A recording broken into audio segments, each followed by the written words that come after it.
So ito mga sangay, pag-usapan po natin itong patungkol po sa Christmas Day. Marami po kasi ang hindi nakakaalam tungkol dito. Kung ano nga ba talagang totoong information, ano nga ba ang totoong kasaysayan tungkol sa Kapaskuhan.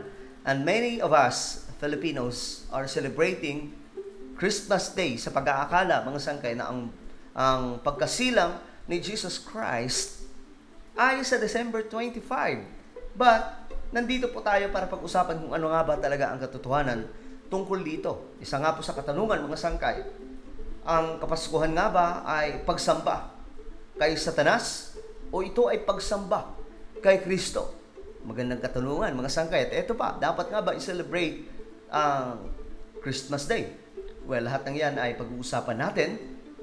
At ito nga po, mga sangkay, in an early years, okay, ng Christianity, Easter was the main holiday. The birth of Jesus was not celebrated. So, hindi po isineselebrate noon ang pagkasilang ni Jesus Christ noong early years ng Christianity. In the 4th century, church official decided to institute the birth of Jesus as holiday. Ayan na, mga sangkay. Subalit, nakakalungkot man, the Bible does not mention about the date ng pagkasilang ni Jesus. So, sineselebrate na, gusto na pong i-celebrate, gusto na pong itaas si Jesus Christ patungkol po sa kanyang pagkasilang. Ngunit, ang nakakalungkot na katotohanan, mga sangkay, never nag-mention ang Biblia tungkol sa tunay na petsa ng kapanganakan ni Jesus Christ. Though sa Bible, makikita niyo po talaga, loud and clear, Jesus was born. Okay, para ano? Iligtas ang kanyang bayan sa unang pagkakataon, mga sangkay. Yun po yung unang plano, iligtas ang kanyang bayan. Subalit, nung nireject po siya ng kanyang sariling bayan, which is Israel, nagkaroon po ng kaligtasan ang maraming hintil.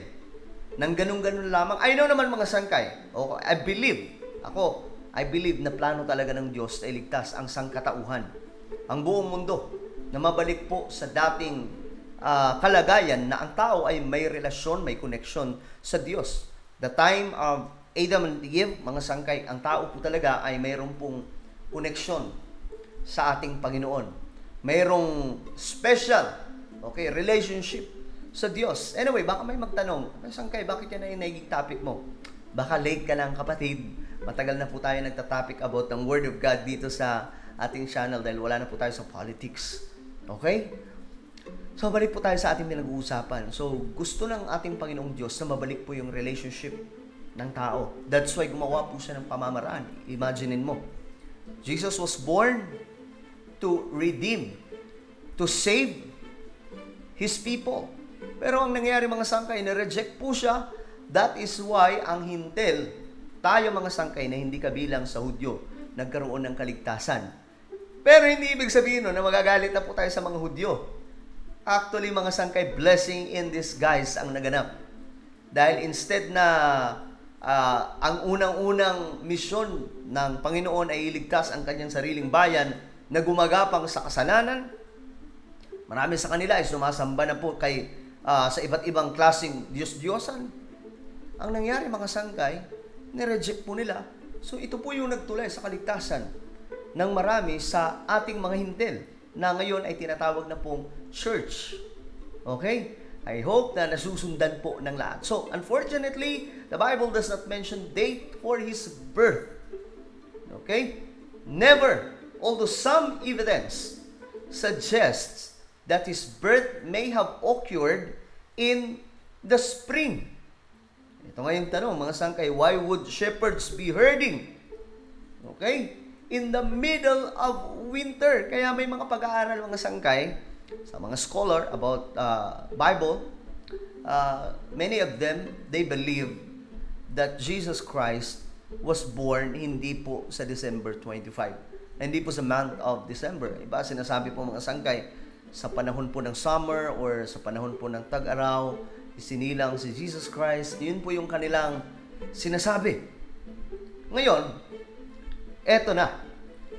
Pope Julius, Sabi po dito, I chose December 25. Pinili daw po niya yung December 25 at the time. Ito na po yung time ng Roman Catholic. Okay? It is commonly believed that the church pinili ang date na ito in an effort to adopt and absorb. Okay? To adopt and absorb the traditions of the pagan Saturnalia Festival. Sa madaling sabi, ang December 25, bago pa man dumating itong Kapaskuhan, mga sangkay, sineselebrate na po siya. Ito daw po yung isa sa sacred, date ng pagan worship. Yan po, tradition po yan ng pagan Saturnalia Festival. Okay, mukhang napapaisip na kayo, sangkay. So, ibig sabihin, mali na i-celebrate ang Christmas Day. Ganun ba yun? Mamaya, dadaanan po natin yan, mga sangkay. Okay, so, church leaders increased the chances that Christmas would be popularly embraced, but gave up the ability to dictate how it was celebrated. Because before, mga sangkay, bago po mangyari itong kanilang decision na i-celebrate na rin. Hindi po dahil ang December 25, yun talaga yung date na sinasabi ng Bible ng kapanganakan ni Jesus Christ. But, inadapt po nila, di umano, para po yung mga tao, ma-focus po kay Jesus Christ ang kanilang celebration and not for pagan worship. At ngayon, mga sangkay, hanggang sa ngayon, ni-replace po ang pagan, okay? Christianity had, for the most part, replaced pagan religion. So itong pagsamba or pagan worship, napalitan po ng tinatawag ngayon, mga sangkay, na Christmas Day.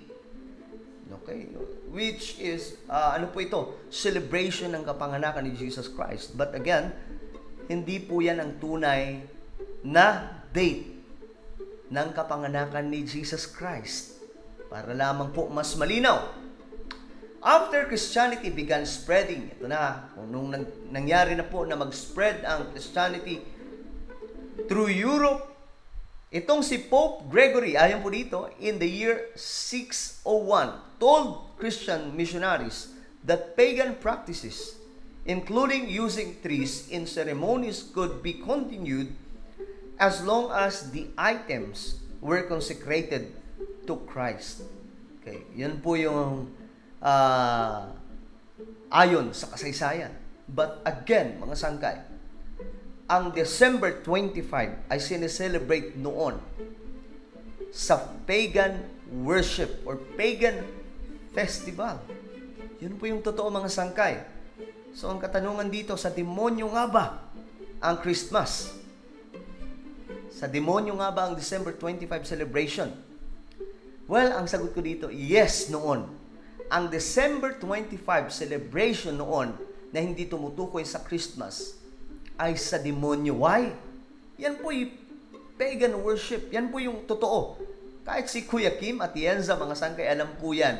Ibinalita na po niya yan sa ABS-CBN noon, sa kanyang segment doon sa TV Patrol, na kumukuha po tayo ng kaalaman. Well, para po mas malinaw sa lahat, mga sangkay, may babasahin po akong verse. Tandaan po natin, tinalo na po ni Jesus Christ si Satan. So, kung anumang mga pagan worship ang mayroon sa ating mundo noon, kayang palitan ng ating pagpupuri sa ating Panginoon sa kahit na anong date. Halimbawa na lang, Christmas Day ang December 25, which is yan po dati ay pagan festival or pagan worship. Pwede natin yung gamitin para sa pag-worship sa ating Panginoon. Why? Nung si Jesus ay Christ ay naipako sa krus, mga sangkay, at nabuhay muli, tinalo ni Jesus Christ si Satanas at lahat ng authority na mayroon si Satan, Lucifer sa mundong ito, including lahat ng date or lahat ng numero ng date sa panahon natin ngayon. Wala na po yan. Dahil nung panahon na niligtas ni Jesus Christ ang tao doon sa cross, nagkaroon po ng paglilinis ang ating Panginoon. Ito, basahin po natin. Colossus chapter 2. Okay? Verse 15, para malinawan po ang lahat mga sangkay, para maintindihan po natin kung paano po dapat ang pagsiselebrate. Sabi po dito, kayong dating patay dahil sa kasalanan, tinutukoy tayo yan mga sangkay, kayong mga hintil na hindi saklaw ng pagtutuli ayon sa kautusan ay binuhay ng Diyos na kasama ni Kristo. Pinatawad niya ang ating mga kasalanan at pinawalang bisa ang lahat ng naisulat at alituntunin laban sa atin, pati ang mga pananagutan kaugnay neto. Pinawi niya ang lahat ng ito nang ipako siya sa krus. Lahat ng yan mga sangkay, pinawi niya. Lahat-lahat. So, ibig sabihin mga sangkay, talagang total cleansing ang ginawa ni Jesus Christ at binigyan po niya ng matinding kapangyarihan ang mundong ibabaw na kung sino man ang tatawag sa kanyang pangalan, magkakaroon po ng kapangyarihan na nagmumula sa kanya.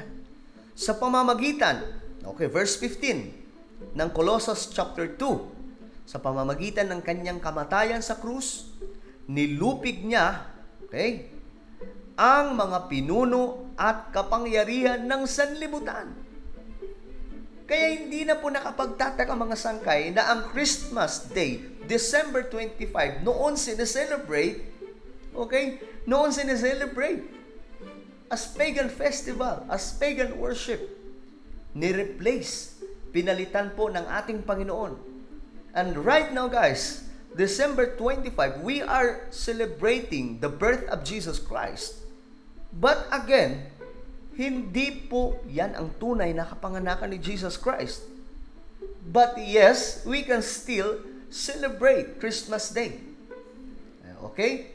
Pasensya na po, pasintabi po sa iba sa mga hindi naniniwala. But I believe na nung naipako si Jesus Christ doon sa krus at nabuhay siyang muli, lahat ng authority nasa kanya na. At lahat ng tao, binigyan niya po ng authority sa ating sa mundong ibabaw, mga sangkay. So, ibig sabihin, ang December 25 ay hindi na hawak ni Satan Lucifer. Hindi na po hawak ng kung ano-ano pang mga Diyos-Diyosan dyan na sinasamba ng kahit na sino. Pwede na po yung gawing pagpupuri sa ating Panginoon. Okay? I hope na nagigets po ng lahat. Ayan po, klaro po ang Biblia in Colossus chapter 2, verse 15. Sa pamamagitan ng kanyang kamatayan sa krus, nilupig niya ang mga pinuno at kapangyarihan ng sanlibutan. Hindi pala ng ginawa ni Jesus. So, ibig sabihin, though hindi naman talaga ang December 25 ang kapanganakan ni Jesus Christ, dahil never po yan na-mention sa Bible, ang date, pero pwede pala tayo mag-celebrate. Okay, pwede tayo mag-celebrate ng Christmas.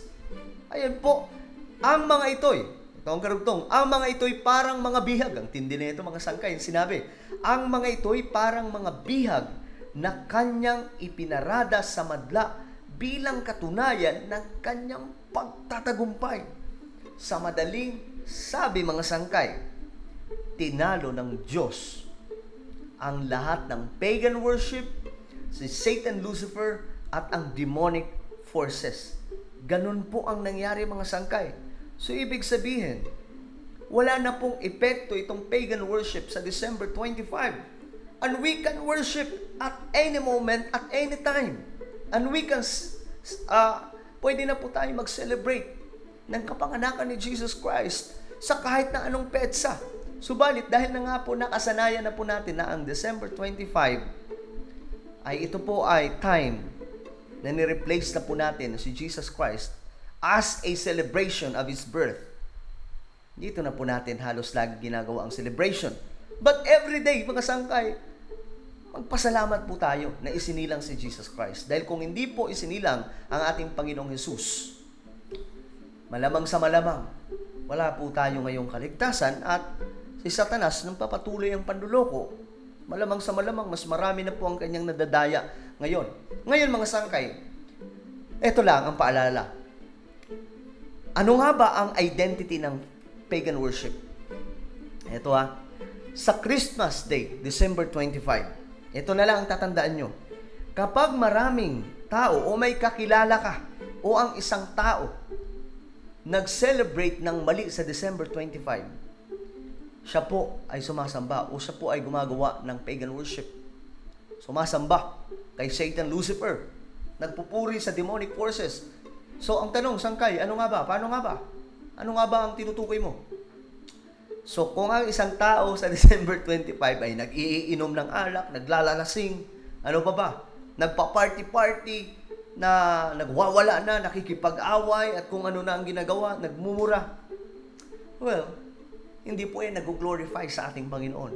Yan po ang tunay na pagan worship sa December 25. Kaya make sure na sa December 25, you are not giving your worship to Satan, Lucifer. Pero in-offer mo yan sa ating Panginoon na, Lord, though hindi naman talaga ito yung date ng kapanganakan mo, but I believe na ikaw ay sinilang sa mundo para iligtas ang lahat, at naniniwala ako na dapat itong i-celebrate. Okay? I hope na nagets po ng lahat. Ano po ang inyong opinion? Just comment down below. At ako na po ay magpapaalam.